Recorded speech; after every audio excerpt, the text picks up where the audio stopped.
MBC एप्लिकेसनमा यहाँनिर web API भन्ने हुन्छ ठीक छ वेब एपीआई जुन हामीले युज गर्छौं जुन राख्दा नि केही फरक पर्दैन एउटै कुरा हो के कोड फर्स्ट र यो डाटाबेस फर्स्ट कोड एउटै हुन्छ डाटा जेनेरेट गर्ने एउटै कुरा हो त्यो म सिकाउँछु त्यो कोड फर्स्ट सिकाउँछु केही छैन त्यो पनि यो सिकिसकेकोले कोड फर्स्ट मजाले बुझ्छ के डाटाबेस जेनेरेट गर्ने एउटा जुन ठाउँमा हुन्छ नि डाटाबेस जेनेरेट गर्ने डिबी कन्टेक्स्ट भनेर राखेको हुन्छ उनीहरूले त्यहाँबाट के टेबल जेनेरेट गर्ने त्यो टेबलहरूको नाम दिइरहेको हुन्छ त्यहाँनिर त्यहाँबाट उसले के गर्छ टेबल जेनेरेटर त्यही डिबी कन्टेक्स्ट नाम नै डेटाबेस कनेक्सन स्टिकमा राख्छ कि अरू केही गर्नु पर्दैन अरू सबै त्यही प्रोसेस हो सबै underscore DB dot context to underscore DB बनाउँछ उनीहरूले बनाउँछ नि वेब एपीआईको फाइदा चाहिँ के हो भने हामीले वेब एपीआईमा केही चिज बनायो भने केही मेथडहरू केही चिज बनायो भने त्यो मेथडहरू अरूले युज गर्न पाइयो हाई सेक्युरिटी युज के अरे हाई सेक्योर हुन्छ होइन पहिले योभन्दा पहिला चाहिँ सर्भिसेसहरू युज गर्नलाई वेब सर्भिसेसहरू युज गर्थ्यो डट एसएमएक्स त्यसपछि डब्लुसिएफहरू युज गर्थ्यो तिनीहरू चाहिँ त्यति सेक्योर थिएन यो वेब सर्भिसेस बनाइदिइसकेपछि हामीले मोबाइलको युजरले यो युज गर्न पायो डेस्कटप युजरले नि युज गर्न पायो त्यसपछि वेब युजरले नि युज गर्न पायो जुनसुकै युजरले युज गर्न पायो भनौँ न यो भनेको जरुरी छैन कि ASP.NET को .NET मा मात्रै हैन जुनसुकै प्लेटफर्ममा पनि यो वेब एपीआई युज गर्न पायो उसले मोबाइल भन्ने बित्तिकै एन्ड्रोइडमा मोबाइल भन्ने बित्तिकै आइफोनहरुमा आइओएसहरुमा हैन सबैमा युज गर्न पायो जस यसलाई चाहिँ एउटा चीज बनायो भने चाहिँ जसले पनि कन्ज्युम गर्न पायो हैन त्यही भएर वेब एपीआई कन्सेप्ट राम्रो आएको जस्तो वेब एपीआईमा जस्तै अब एयरपोर्टको टिकेटिङहरु छ नि यिनीहरु अरूले आफ्नो वेबसाइटमा राख्न सक्छ नि त्यो भनेको नि वेब एपीआई थ्रु एक्सेस गरेको युजर नेम र पासवर्ड दिएको हुन्छ त्यसरी एक्सेस गरेर हुन्छ आज हामी जेनरल के पढ्छौं इन्सर्ट डिलिट अपडेट पढ्छौं जुनमा चाहिँ कम्पनीहरुमा गरेर हुन्छ त्यो वेब एपीआई कसरी गर्छौं वेब एपीआई मा पाँचवटा मेथड हुन्छ दुईटा गेट हुन्छ पुट भनेको अपडेट पोस्ट भनेको चाहिँ पुट पोस्ट भनेको चाहिँ सेभ त्यसपछि डिलिट भनेको चाहिँ डिलिट भयो अर्को गेट भनेको चाहिँ एउटा गेट भनेको गेट अल युजर एउटा गेट बाइ आइडी भनेर हुन्छ त्यो पनि गेट नै हो अनि त्यो सबैलाई हामीले के भन्छौं त पाँचवटा मेथड जति हुन्छ वेब एपीआई मा यसलाई ओके गर्ने बित्तिकै वेब एपीआई को जति पनि कन्ट्रोलर छ त्यो कन्ट्रोलर एपीआई कन्ट्रोलरबाट इनहेरिट हुनुपर्छ यति बुझ्यो भने चाहिँ त्यही होला जस्तो छ हैन त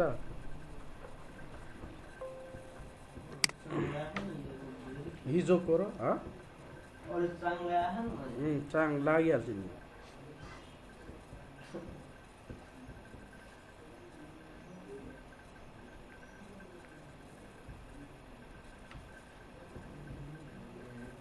झन् ASP.NET सिकाइछु र अलिअलि गरिरहेको छु एकैचोटि एमबी सिकाएन कि भनेर रुन्थ्यो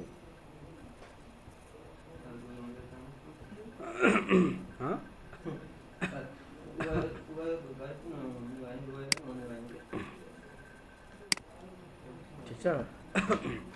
यहाँनिर के आइरहेछ कन्ट्रोलरमा दुईटा कन्ट्रोलर आइरहेछ यो भ्यालुज कन्ट्रोलर केबाट इनहेरिट भएको छ एपीआई कन्ट्रोलरबाट यो बुझ्नु है यो भनेको भ्यालुजहरु पठाउने कन्ट्रोलर हो भन्न खोजेको इन्सर्ट डिलिट अपडेट जति पनि लेख्छौं यो कन्ट्रोलरमा लेख्छौं क्या हामीले है त्यही भरि यो एपीआई गेट दुईटा छ पोस्ट भन्ने छ पुट भन्ने छ डिलिट भन्ने छ यति पाँचवटा मेथड लेख्न पाइन्छ जस्तै मैले यसलाई हेर्ने हो भने केमा हेर्न सक्छु त पोस्टम्यानमा हेर्न मिल्छ के यो पोस्टम्यान मैले गुगल क्रोम यसमा पोस्टम्यान इन्स्टल गर्दा नि हुन्छ यसको एक्सटेन्सन हो के क्रोमको एक्सटेन्सन पोस्टम्यान भन्ने छ यहाँ पोस्ट खोज्ने पोस्टम्यान खोज्ने इन्स्टल गर्ने एक्सटेन्सन यहाँनिर मेरोमा चाहिँ एक्सटेन्सन इन्स्टल गरेको ठाउँमा एक्सटेन्सन इन्स्टल गर्न सकिन्छ नि एक्सटेन्सन पोस्टम्यान भनेर सर्च गर्नु फर गुगल क्रोम भनेर सर्च गर्नु यहीँनिर नआउँछ गुगल क्रोममा एक्सटेन्सनमा सर्च गर्दा नि हुन्छ आउँछ हैन जस्तै यो वेबसाइट रनिङ हुनुपर्छ यो काम गर्नको लागि जस्तै मैले के छ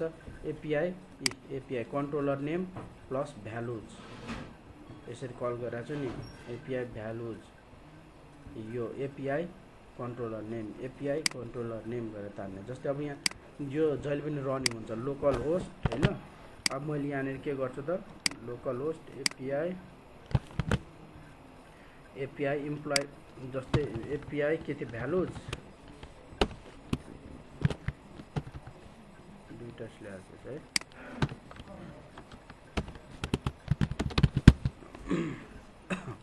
ठिक छ यो रनिङ हुनुपर्छ अनि बल्ल सेन्ड गरिदिने यसले भ्यालु दिन्छ दुईटा भ्यालु 1 र भ्यालु 2 दिन्छ यो भनेको ज्यासन फर्मेटमा हो लेखिरहेको छ नि ज्यासन फर्मेटमा उसले डेटा यस्तो टाइप हुन्छ कि एरेमा आइरहेको हुन्छ यसलाई ज्यासन फर्मेट भन्छौँ ठिक छ गेट हुन्छ त्यस्तो अर्को एपीआई डट भ्यालु 1 गऱ्यो भने यसले सेन्ड गर्ने बित्तिकै यसले ज्यासन फर्मेटमा यो चेक गर्नको लागि एउटा एपीआई दिएको हो क्या यो ठिक छ मान्छे यसरी भ्यालुजहरू आइरहेको हुन्छ अहिले हामीले के गर्छौँ त हामीले हिजोको जस्तै इम्प्लोइ कन्ट्रोलर एउटा कन्ट्रोलर एड गर्छौँ तर यो कन्ट्रोलर चाहिँ इम्प्लोइ भन्ने राख्छौँ ठिक छ कुनबाट इनहेरिट हुनुपर्छ त एमटी एपीआई कन्ट्रोलर है जसमा चाहिँ इन्सर्ट डिलिट अपडेट लेख्दैछौँ ला भिडियो चाहिँ रेकर्ड नगर्ने गराएर चाहिँ त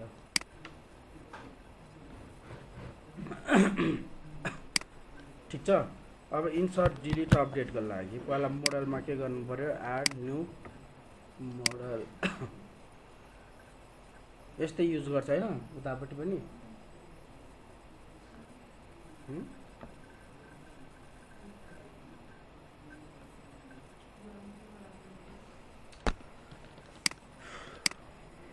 एड गरौँ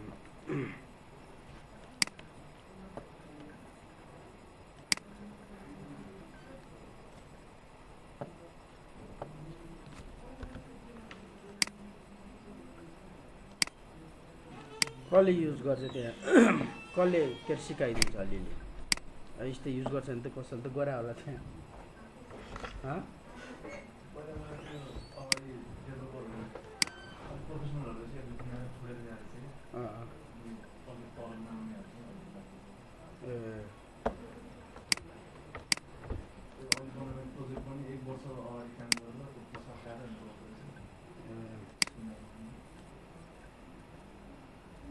यो पैसा नदिएर नगएकोलाई कम दिन्छ नि कम दिन्छ डेभलपरहरूलाई अरू ठाउँमा धेरै दिइदिन्छ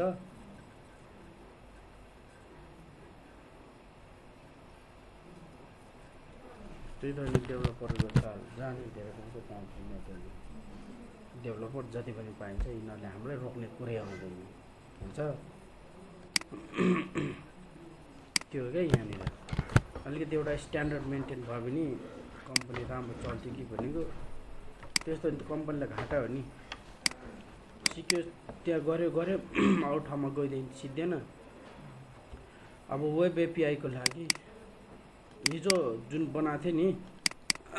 जिएसहरू सबै त्यही नै हो होइन हिजो तिम्रो त आएको थिएन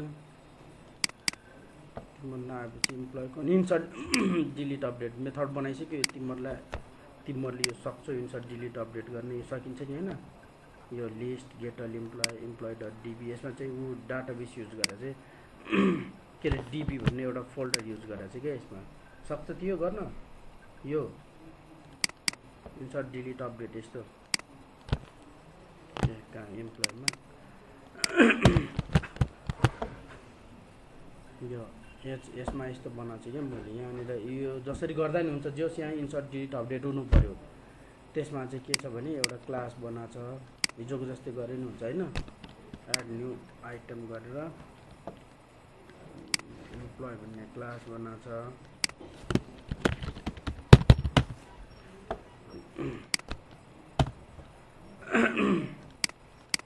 इम्प्लोइ भन्ने क्लासमा यो फिल्डहरू राखेको छ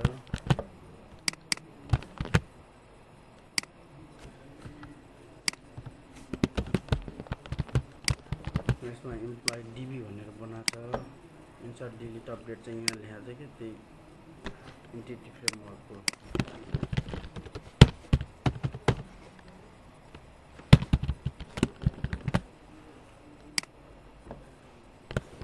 इम्प्लोइ डिबीको इन्सर्ट डिलिट अपडेट लेखिदिएको छ यसको इन्सर्ट डिलिट अपडेट यहाँ लेखिदिएको छ इम्प्लोइ डिबीमा अब त्यसैलाई कल गरेको छ उता सिद्धो यो नि त भ्यू मोडल त थाहा छैन हैन गर्ने थाहा छैन है मलाई थाहा छैन अब यहाँ के डिबी थियो रे example DB control C control B insert delete update भयो नि त इम्प्लोइ आइडी फेरि सानो छ है क्या कहीँ छ इम्प्लोइ आइडी सानो ठुलो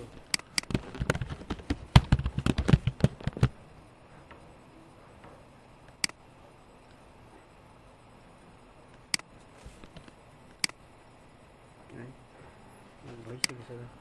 डिलिट अपडेट एड लिस्ट ठिक छ हैन त यसलाई के गर्ने यहाँनिर इम्प्लोइजमा लग इन्सर्ट डिलिट अपडेट कल गरिदिने एउटा दुईटा पोस्ट गेट पोस्ट डिलिट भनेर चारवटा मेथड बनाए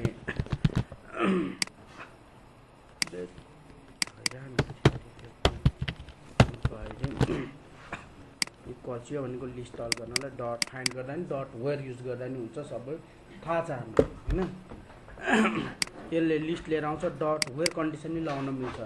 यो इक्वल्स भनेर लेखा चाहिँ जसरी लेख्दा नि भयो आफूलाई जस्तो इच्छा लाग्यो डट वेयर गरेर लेख्छु म भन्ने नि पाइयो यहाँ हैन dot where x greater than x equal to ID dot first dot default गर्न पाइयो नि त एउटा इम्प्लोइ तान्ने त हो नि हैन यहाँ मैले सिकाएको छु नि कोड सिकाएको छ यो चाहिँ एडिटको जस्तै हो नि एडिटको जस्तै सेम त्यही नै हो अब हामीले के बनाउँछौँ त इन्डेक्स पेज बनाउँछौँ एड भ्यू यसलाई हटाइदिउँ यसलाई एड गरौँ अलरेडी एक्जिस्टेड वेयर इज किधर गया होम भित्र इन्डेक्सलाई चेक बनाइदिउँ अब होम कन्ट्रोलरमा एड भ्यू गरौँ आज एजेक्स पनि सिधा हाल्नु पर्ला एउटा एजेक्स अझै बाँकी छ कि छिटो गर्ने यहाँनिर गरिसकेपछि हाम्रो हिजोको जो आउनु भएको थियो उहाँहरूलाई थाहा छ यसमा के गर्ने त हिजो स्क्रिप्टहरू यो जुन छ नि स्क्रिप्ट लगेर राखौँ कन्ट्रोल सी कन्टेन्ट यसलाई हटाइदिउँ यसको स्क्रिप्ट र हाम्रो स्क्रिप्ट फरक छ हैन यसलाई पनि डिलिट यहाँनिर के गरौँ पेस्ट गरिदिउँ त्यहाँको स्क्रिप्ट जीएस फाइलहरू के चाहिन्छ बुटस्ट्र्याप डट जीएस चाहियो बुटस्ट्र्याप डट सीएस चाहियो जेक्वेरी 1.8 कति डट जीएस चाहियो हैन त्यो कुराहरू यहाँनिर अब सुरु भयो भ्यूजमा हामीले भ्यूज एड गरिसक्यो भ्यूज एड गरिसकेपछि यो कुरा बिर्सिनु भएन यो जेक्वेरी बुटस्ट्र्याप मिन बुटस्ट्र्याप सीएसएस यो भनेको हामीले यसभित्र इन्सर्ट डिलिट अपडेट लेखाएको छ नि त इम्प्लोइ डट जीएस भित्र त्यही नै चाहिने हो यहाँ अझ केही चाहिँदैन इम्प्लोइ डट जीएस यहाँ लेखिसकेको है आइसकेको छ ठिक छ त्यही चाहिन्छ त्यसमा गएर मेथडको नेम मात्रै चेन्ज गर्नुपर्छ कि ठिक छ यहाँनिर यो सबै त्यही हो नि त हिजोकै add new record clear text box सबै त्यही छ नि होइन यो action T body T model input type सबै त्यही छ यहाँनिर मेथडहरू सबै त्यही नै कल भएको छ यसो हेऱ्यो भने यो कोडमा चाहिँ सबै यो हिजोको कोड हो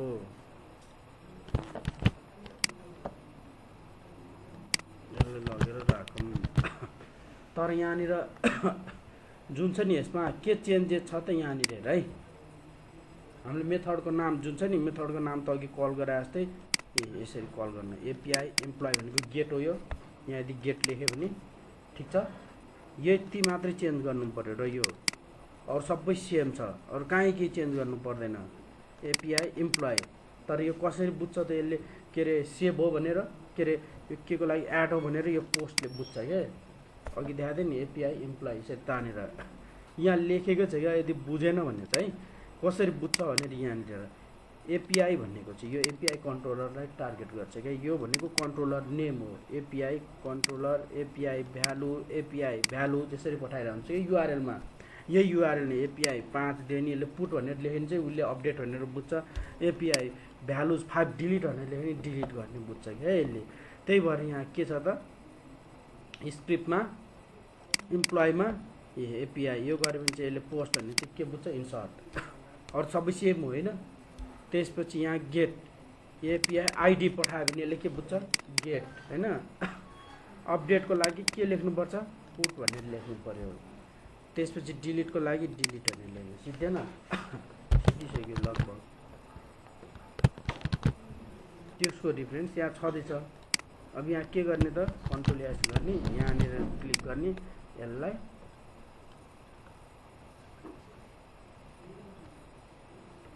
ठिक छ यसलाई रन गरिदिउँ।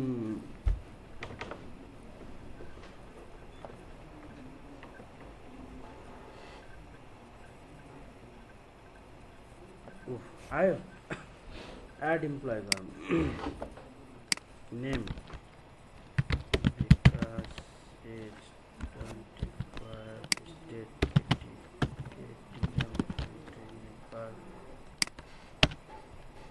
के कुरा आइरहेको छ स्पेलिङ नमिलेर होला है।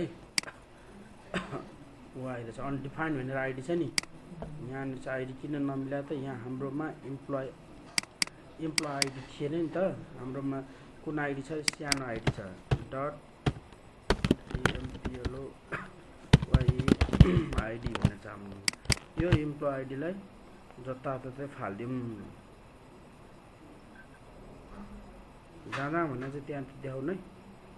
इम्प्लोइ आइडी यहाँ इधर और सब ठिक छ। अब एकचोटि गरौँ रन गरौँ।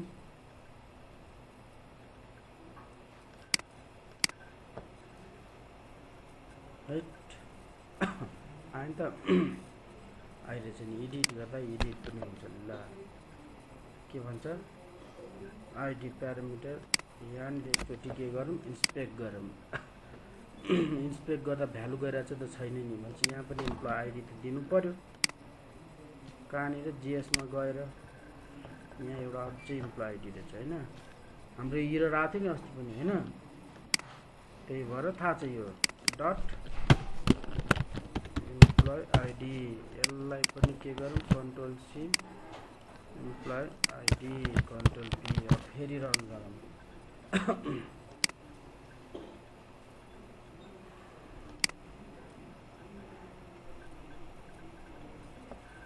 डिलिट गर्दा अब एरर आउँछ त 60 ल अपडेट गरौँ। पेज रिफ्रेस हुन्छ त 60 हुँदैन त डिलिट आरसी हो। ओके गर्ने पनि डिलिट भएन होइन। के भन्छ तर वेबसाइट रन हुनुपर्छ। पोस्टम्यानले डिटेक्ट गर्छ क्या त्यो। अहिलेको जुन छ नि तानसर र सबै इम्प्लोइ आइडी दिन्छ कि यसले पनि ज्यासन फर्मेटमा यसरी के गर्छ हामीले। यो एउटा पार्ट 1 भनेर